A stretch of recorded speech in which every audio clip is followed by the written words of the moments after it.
Halo teman-teman semuanya, apa kabar? Semoga teman-teman semua dalam kondisi yang baik-baik saja. Oke, jadi video kali ini adalah video yang berisi tentang materi mengenai Transaction Processing and Internal Control.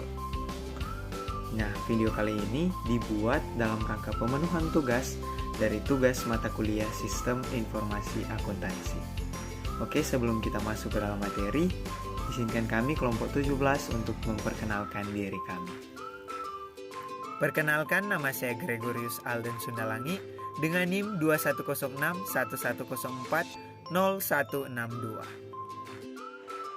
Kenalkan, nama saya Muhammad Agung Hamato dengan NIM 210611040191. Perkenalkan, nama saya Gabriel Tuyu dengan NIM 210611404159. Baiklah, di sini saya akan menjelaskan materi mengenai pengendalian dan exposure. Pengendalian dibutuhkan untuk mengurangi exposure terhadap risiko. Exposure tidak semata-mata terjadi karena kurang pengendalian. Pengendalian berguna untuk mengurangi exposure, tetapi pengendalian tidak dapat mempengaruhi penyebab terjadinya exposure. Exposure mencakup potensi dampak finansial akibat suatu kejadian dikalikan dengan risiko terjadinya kejadian tersebut. Selanjutnya yaitu exposure umum. Yang termasuk exposure umum yaitu yang pertama ada biaya yang terlalu tinggi. Setiap pengeluaran yang dibuat oleh suatu organisasi potensial untuk menjadi biaya yang terlalu tinggi. Harga yang dibayarkan untuk pembelian barang bisa saja terlalu mahal. Produksi bisa saja tidak efisien, sehingga menyerap pembelian dan pemakaian bahan baku dan tenaga kerja yang terlalu banyak. Sehingga biaya terlalu tinggi ini akan mengurangi laba. Selanjutnya yaitu pendapatan yang cacat. Biaya piutang tidak tertagih dari penjualan kredit terlalu banyak. Tagihan hilang atau salah catat sebagai piutang dagang. Penjualan yang telah dibatalkan akibat terlambatnya pengiriman barang yang dipesan, sehingga pendapatan yang cacat ini akan menjadi pendapatan yang terlalu rendah dan tentu akan mengurangi laba. Selanjutnya yaitu kerugian akibat kehilangan aktiva.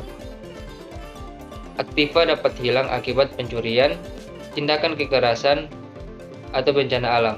Kas, bahan baku, atau peralatan dapat rusak atau salah penempatan. Ini bisa terjadi sebagai akibat kecerobohan karyawan atau tindakan tidak disengaja.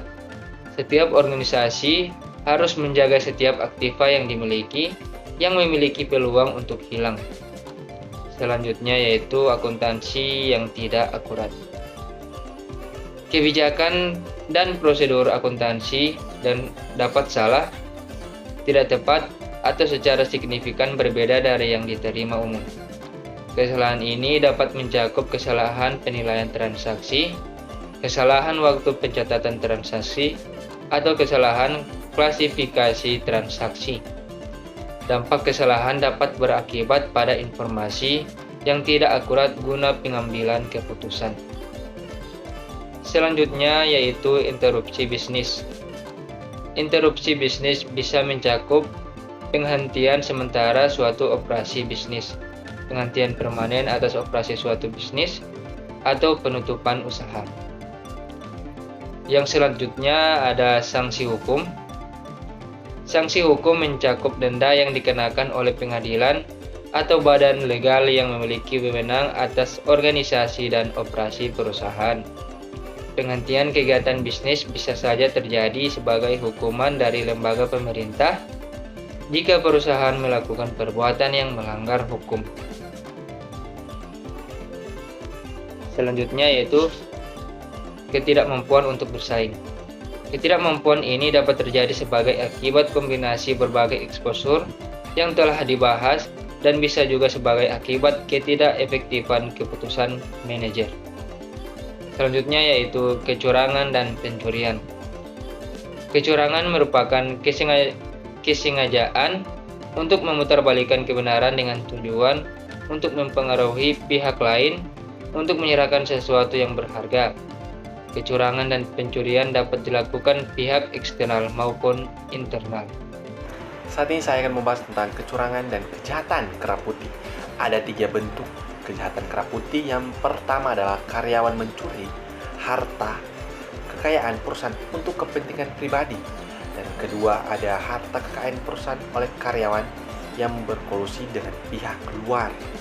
Dan terakhir adalah kecurangan manajemen terkait dengan penyalahgunaan aset atau manajemen salah interpretasi terhadap aset.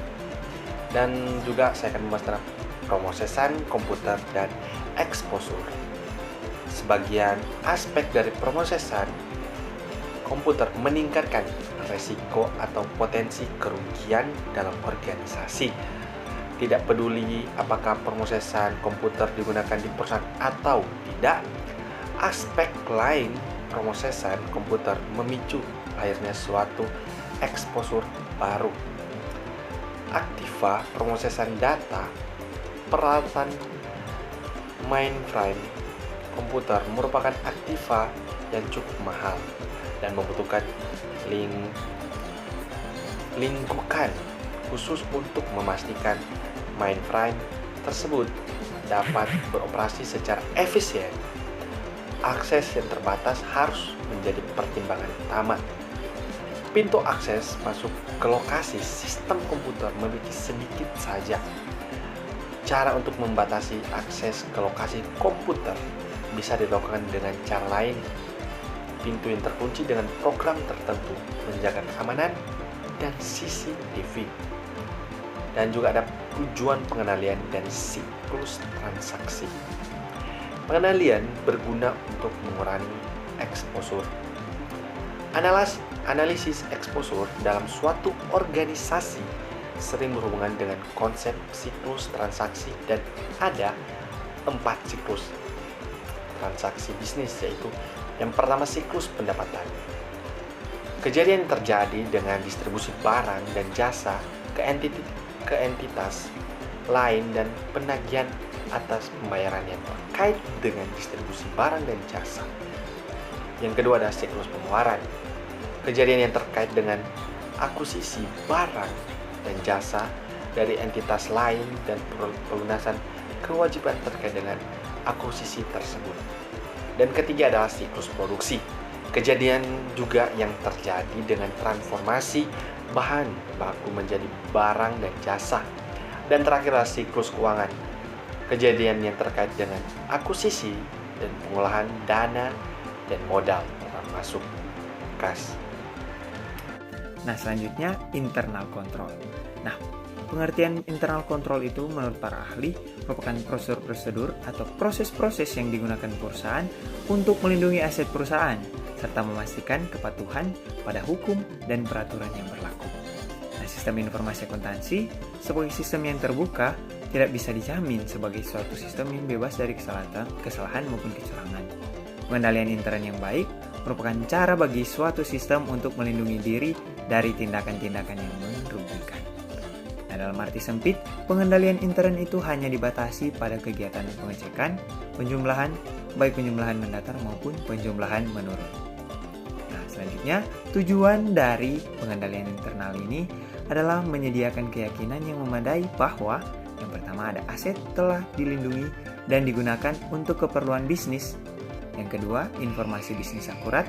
Yang ketiga itu karyawan mematuhi hukum dan peraturan yang berlaku. Nah, berangkat dari tujuan di atas, maka sistem pengendalian intern dapat dikelompokkan menjadi 2 bagian. Yaitu yang pertama, pengendalian intern akuntansi atau internal accounting control. Nah, pengendalian intern akuntansi meliputi persetujuan, pemisahan antara fungsi operasi, penyimpanan dan pencatatan serta pengawasan fisik atas kekayaan. Yang kedua ada pengendalian intern administrasi atau internal administration control. Pengendalian internal administrasi meliputi peningkatan efisiensi usaha dan mendorong dipatuhinya kebijakan pimpinan. Misalnya, analisis statistik, studi waktu dan gerak, program pelatihan dan pengendalian mutu kegiatan perusahaan.